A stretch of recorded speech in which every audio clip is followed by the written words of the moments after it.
Hi, and welcome back to Focal Point AFR Talk. One other piece of news on the family front out of Scotland.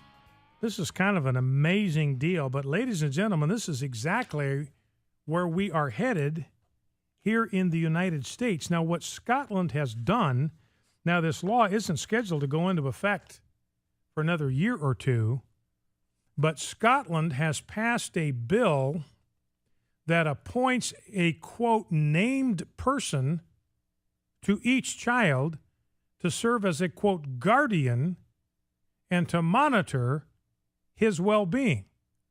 Now, this is not the parent.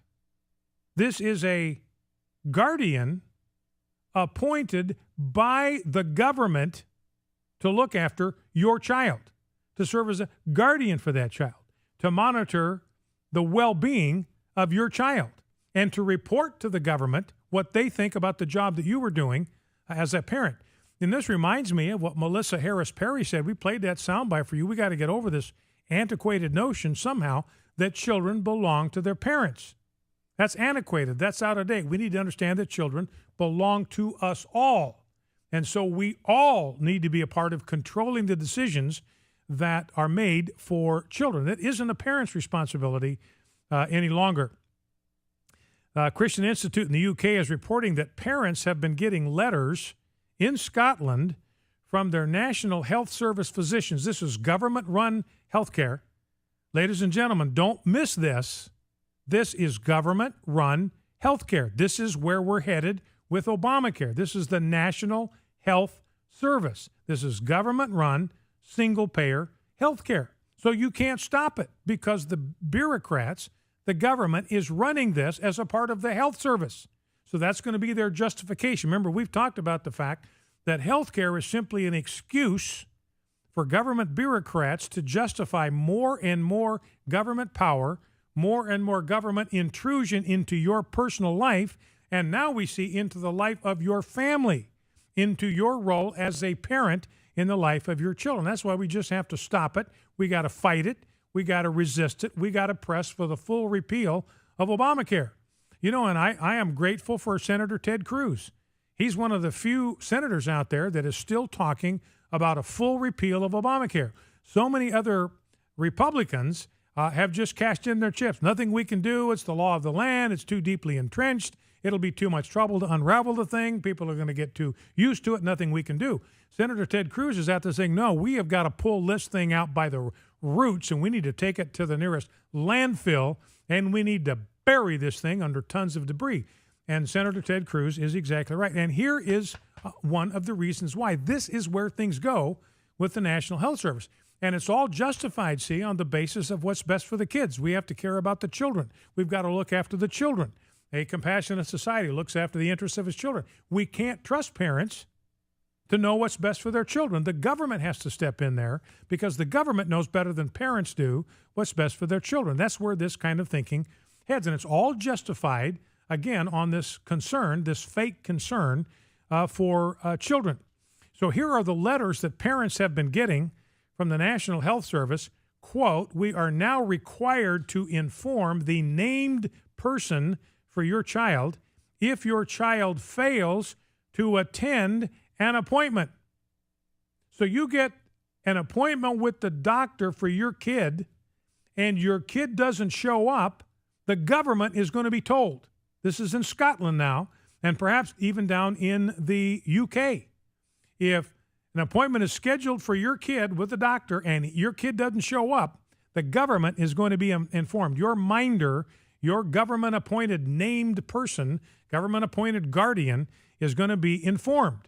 You're going to be tattled on if your kid doesn't show up. The doctor has a responsibility to narc you off to the government authorities. All children now have a named person. If your child is preschool, it is the health visitor. And if your child is at school, it is the head teacher. So they've got somebody called a health visitor that apparently visits the preschool. So that's the named person if you got a kid in preschool. And if your kid's at school, then the named person is the head teacher.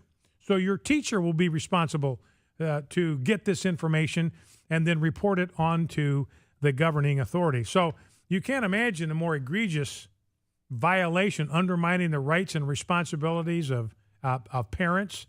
Every child from birth to 18 is going to have a state guardian. It's going to be a health worker. It's going to be a teacher. And that government worker, however they define health, however they define development, they're going to be responsible to evaluate your child and then report you to the government if they don't think that you are getting the job done. The bill is going to create a vast collection of data which can be shared with just about anyone with or without the consent of parents. So that is what's going on over in the UK. Number to call if you want to join our conversation today, 888-589-8840, 888-589-8840. Want to talk just for a second while you're dialing in, 888-589-8840, about a column I came across today on answersingenesis.org. This is a terrific website, great information about origins. And the question that's raised in this chapter is the question of whether astronomy confirms a young universe. Now, we are told that the Earth is 4.6 billion years old, and we're told that the universe is 13.7 billion years old. So the author asked the question, how does astronomy weigh in to this decision? What does astronomy teach us about the age of the Earth? Now, he makes several observations here that actually have to do with an astronomical confirmation of a young Earth. Now, this is one I didn't know about until I read it this morning. It's called moon recession. Now, I didn't know this, but the moon is slowly drifting away from the Earth. Now, remember, evolutionists believe that everything's been going on at the same pace for eons and eons and eons. It's called uniformitarianism. Whatever processes you observe today, they've been going on just like that for eons into the past, billions and billions and billions of years. Remember, they got to have billions of years because the chances of genetic mutations leading to an increased complexity in the life form is non-existent. It's impossible. Statistically and biologically, it's just impossible. So that's why they got to have the long time frames. But when you look at the fact that the moon is drifting away from the Earth, now what does that tell you? Now, the moon has an important role in certain Earth processes. Tides, the tides keep oceans healthy. It protects marine life. The orbit of the Earth stabilizes the Earth's tilt, stabilizes our seasons. The moon provides us with light at night, provides us with a compass, provides us with a clock, provides us with a calendar, and they suspect that the moon controls the biorhythm of plants and animals on the land and on the sea. But remember, the Earth is gradually receding from the Earth. It has to do with orbits and gravitational processes and all that. I won't bore you with the details, and I don't even understand them. But there's an agreement among astronomers that the moon is moving away from the Earth about 1.5 inches every year. 1.5 inches every year. So this day last year, 2013, the moon was 1.5 inches closer to planet Earth than it is today. Now, if you extrapolate back in time, as evolutionists say you got to do, that would mean that the moon would be in direct physical contact with the Earth about 1.5 billion years ago. And remember, they're saying the Earth is at least 3.7 billion years old, or 6.4 billion years old, the universe at least 13.7. But if evolutionists are correct, then 1.5 billion years ago, the moon would have been sitting on the surface of the Earth. It's impossible. The moon would have completely shattered due to the gravitational pull of the Earth. But if you go back 6,000 years, which is what we believe the Bible teaches, that's what I believe. I don't believe you can take the Bible at face value and interpret it according to any ordinary standard of interpreting literature and come up with any other conclusion but that God created the universe in 7 calendar days. and that man is about 6,000 years old, and the Earth can't be much older than that. So if you go back 6,000 years, if the moon is receding from the Earth at a rate of 1.5 inches a year, that would mean that the Earth has moved, the moon has moved away from the Earth about 230 meters or 755 feet since it was created. And that's perfectly reasonable. That makes good sense from an astronomical standpoint. That's not going to upset anything. It's only 755 feet. It's not an earth-shattering distance. We can accommodate it.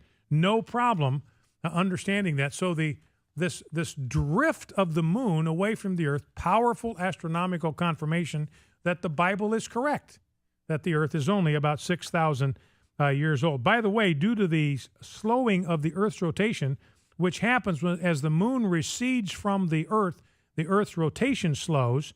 The length of a day 6 years ago is about 0.12 seconds shorter than at the present due to the Earth's rotational slowing. So difference of about 0.12 seconds in the average length of the day. Don't have time to go into this. We've talked about it before, but comets, there is no explanation under evolutionary system for the existence of comets because comets are short-lived. You have long-term comets, short-term comets, but the average comet, its lifespan is about 200 years. The short-period comets have orbit times of less than 200 years.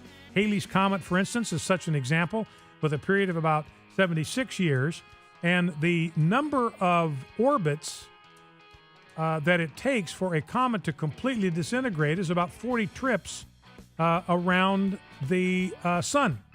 So a comet, on average, makes 40 trips around the sun, and then it's gone. It just disappears. It loses some of its mass on every orbit. Every comet in the universe should have disappeared billions of years ago.